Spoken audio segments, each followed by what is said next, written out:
Welcome to Mondays with Maxwell. My name is Mark Cole. I'm the president and CEO of the John Maxwell Leadership Enterprise. I believe every one of you watching this right now is just like John. You welcome Mondays because you look forward to starting your week off looking for ways to value people. And since today is Monday, my friends, let's hear from the man of the hour. He is our leader, our friend, John C. Maxwell.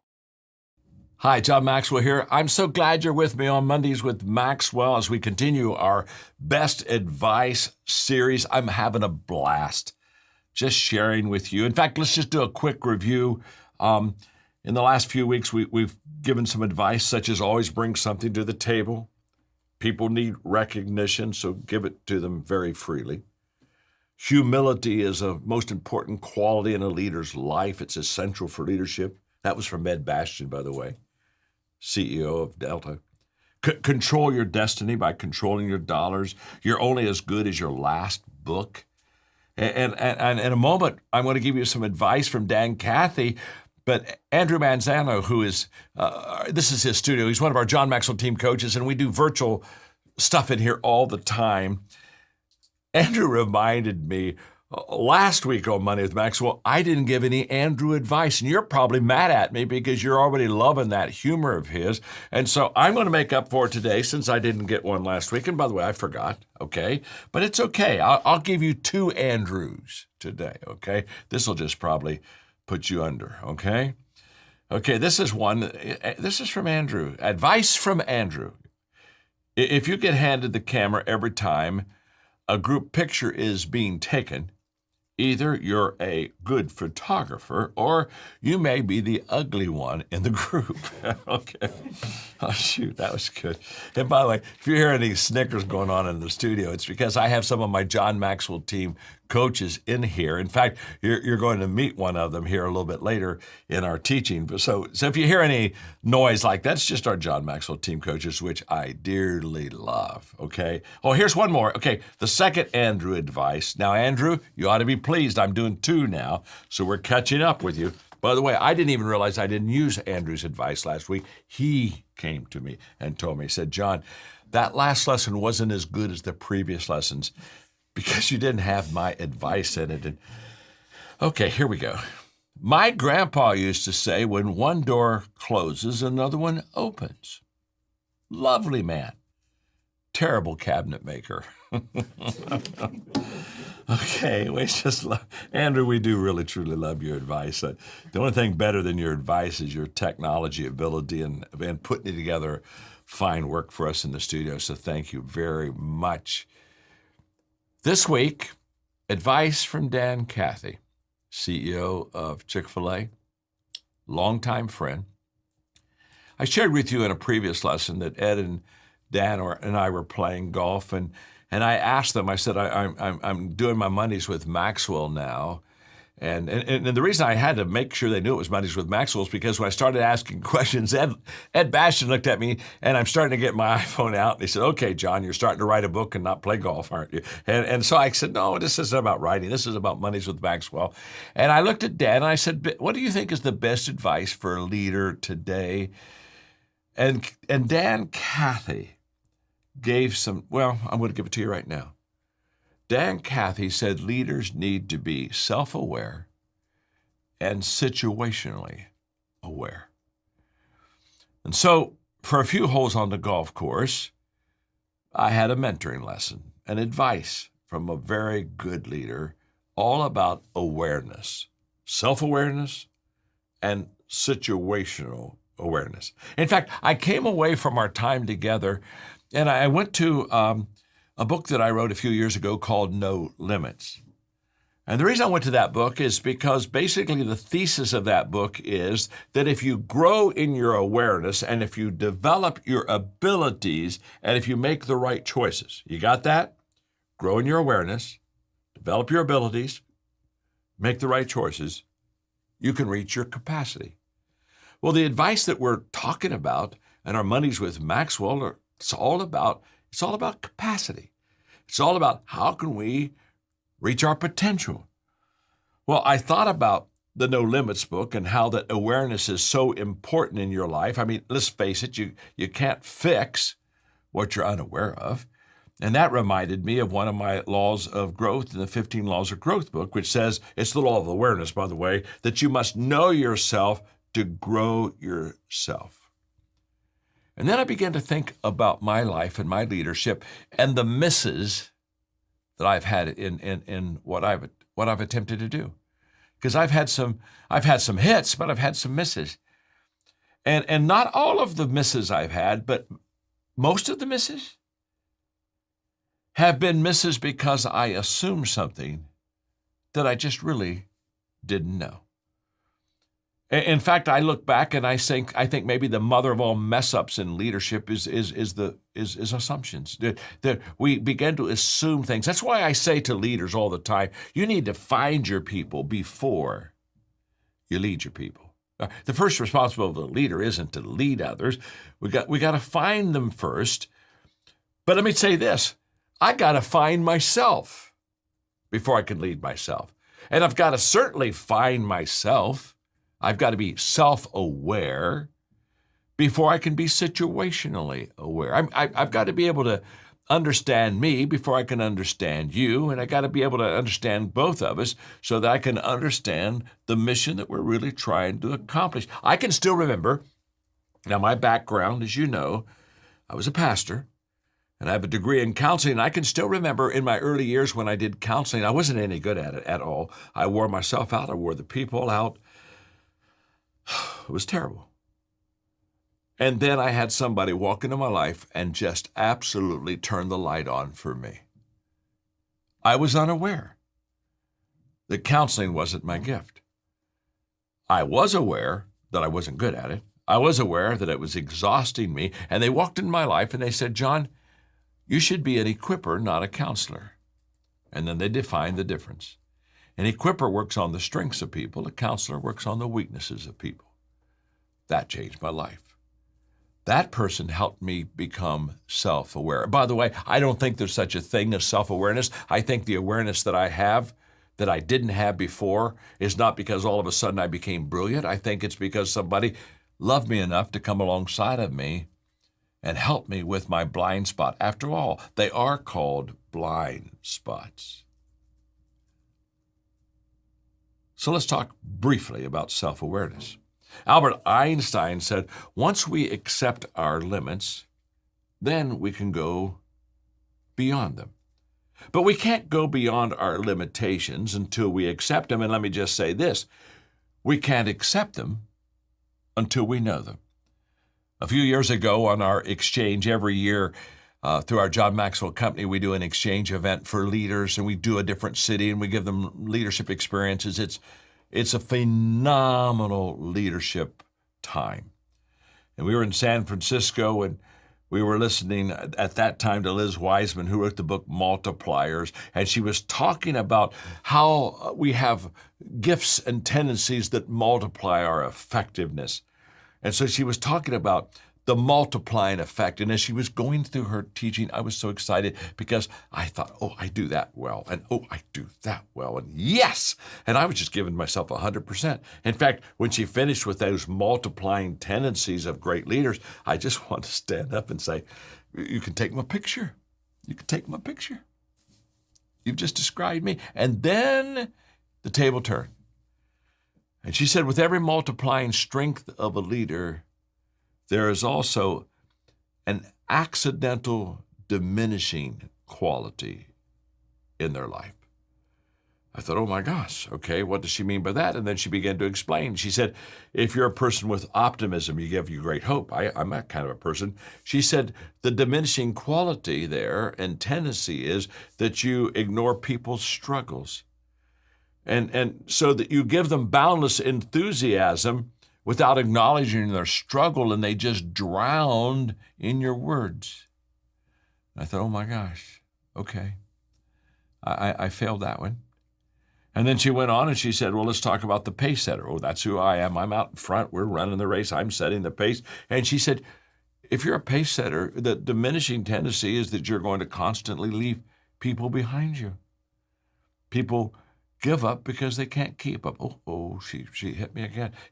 I got 100% on the multiplying tendencies, and I got a 0 on the diminishing tendencies. And it was a great lesson because what did she do? She made me aware. Wow.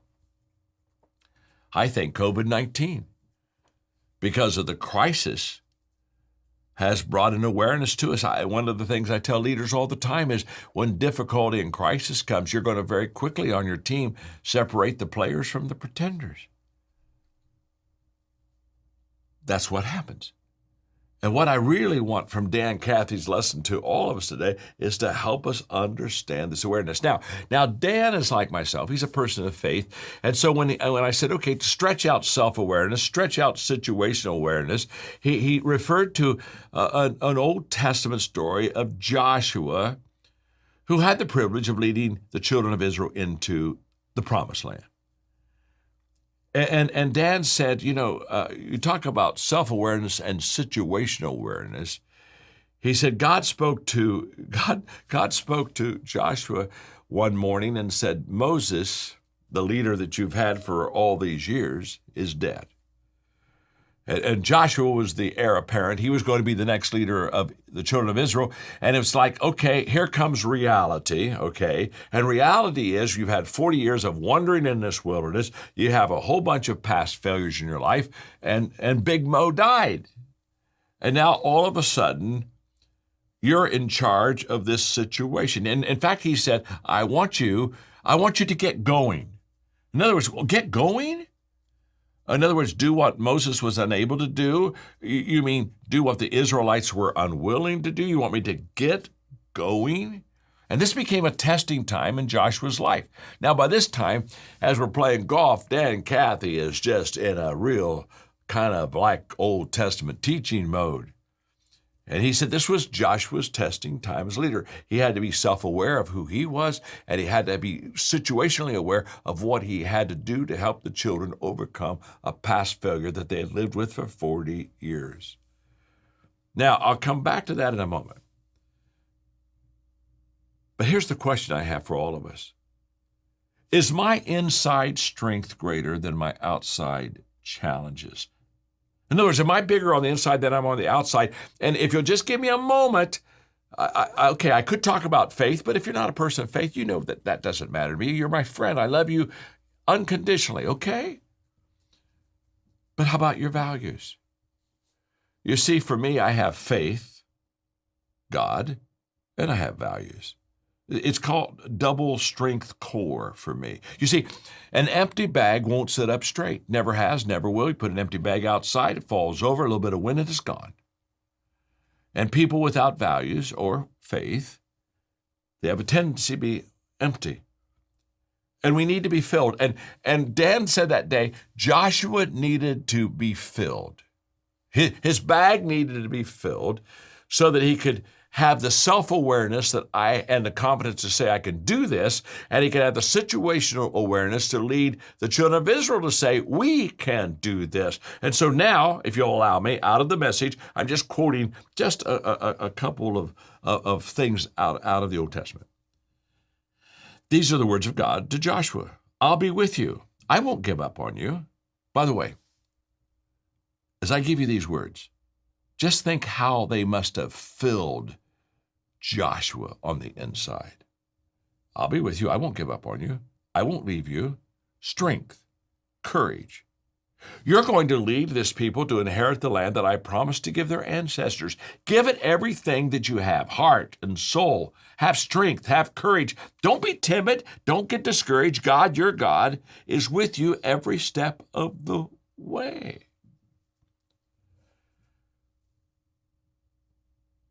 That self-awareness of who he was because he had values and faith on the inside allowed him to be situationally not only aware of the challenge of leading people who had lived beneath their own privileges for 40 years. It gave him the confidence that transferred and was contagious to the children of Israel until literally in just a few days, they did what they hadn't done for 40 years. And what Cathy was saying is leaders in a time of crisis, leaders during this time, they need to be self-aware and they need to be situationally aware, because a crisis, we hear people say all the time, that crisis will make you, that adversity will really make you stronger. And I always want to stop saying, no, not necessarily.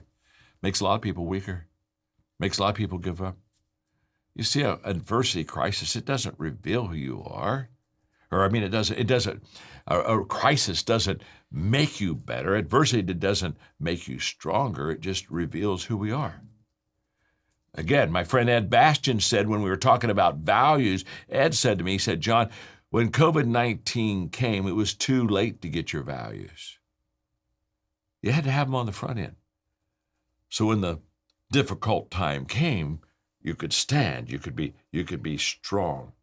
In other words, values on the inside have a way of showing up on the outside.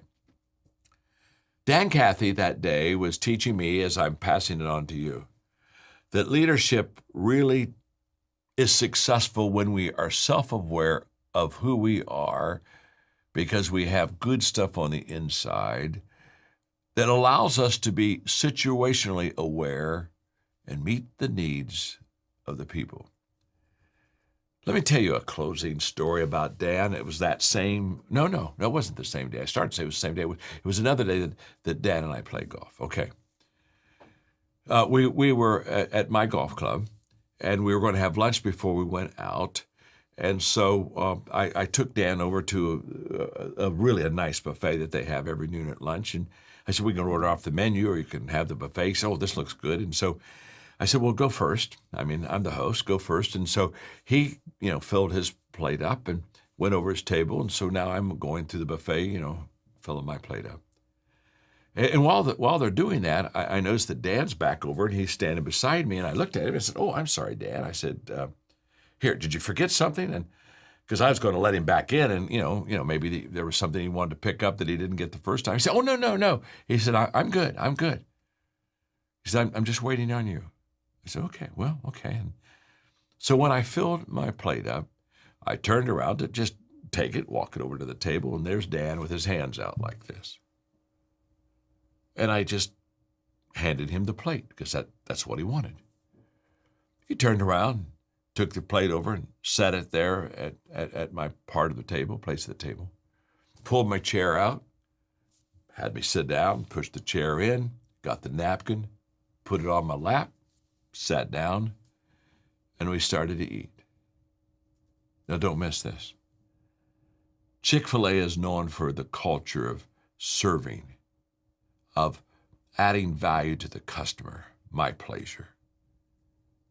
But that's not a brand that's just successful that makes Chick-fil-A be who they are.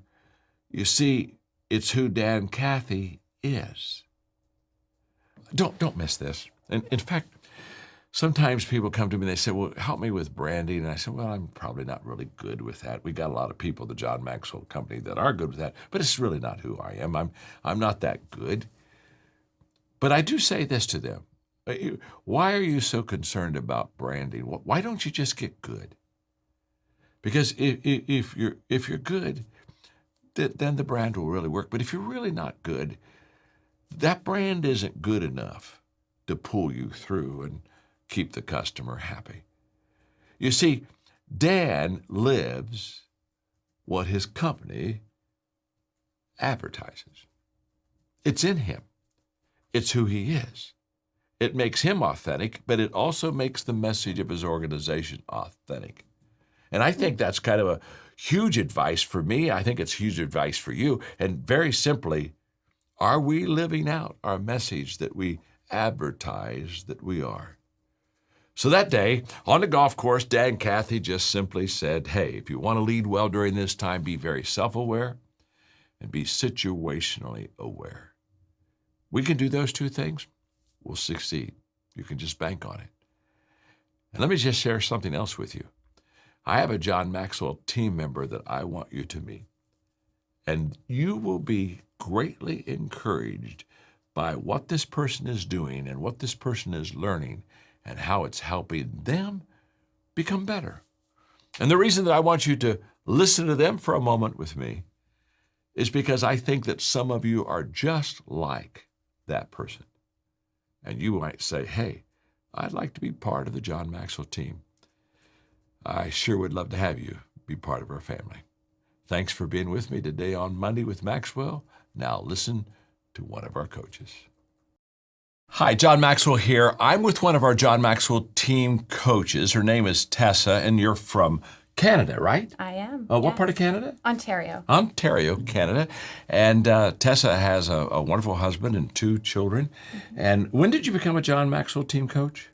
I joined the team in December of 2018. Okay. So you've been with us a few years. I have. Glad you're part of the team, part of our family. Okay, talk to me. Why did you join Tessa, and what benefits has it been that you become a part of the John Maxwell team? Well, I had been studying you for quite a few years without realizing that this even existed.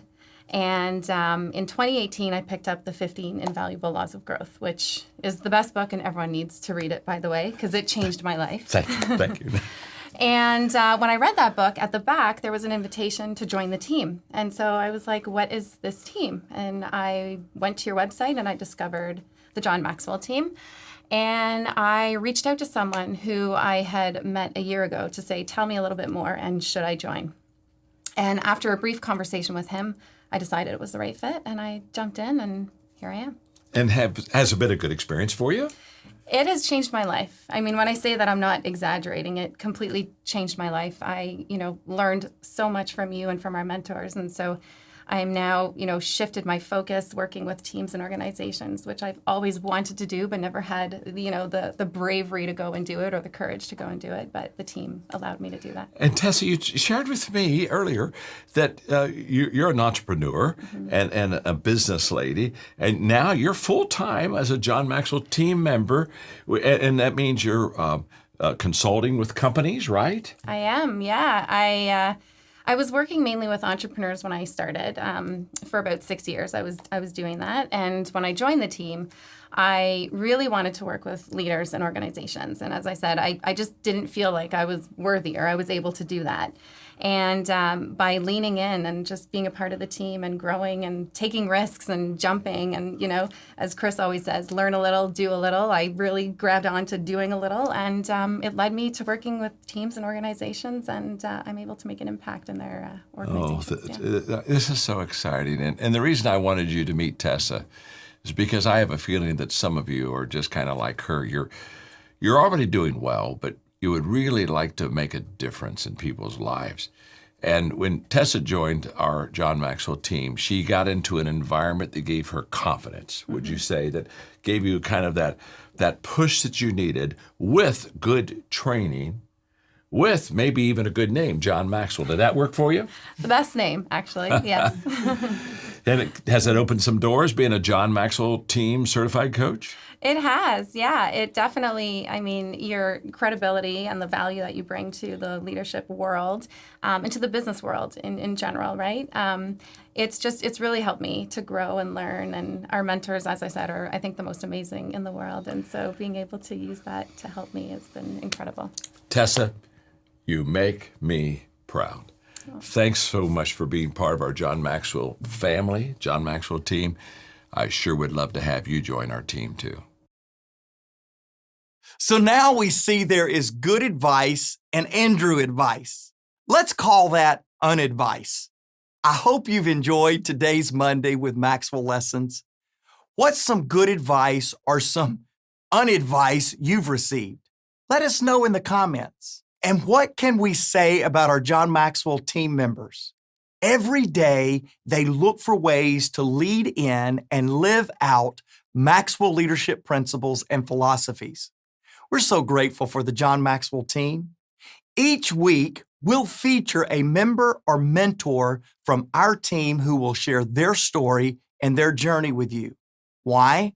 Because we want you to see the real stories of difference makers, of value multipliers, and of possibilists. If you want to learn how you too can join John's team of difference makers, go to mondayswithmaxwell.com. Let me say that again. It's Mondays, plural. Mondayswithmaxwell.com.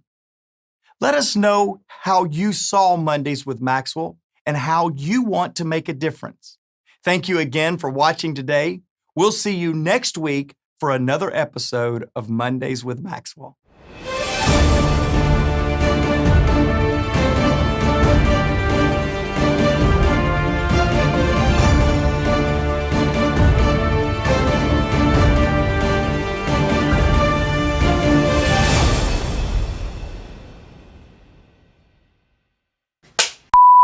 Andrew Manzango, of my wonderful friend, Andrew Manzango. Andrew Manzango, who is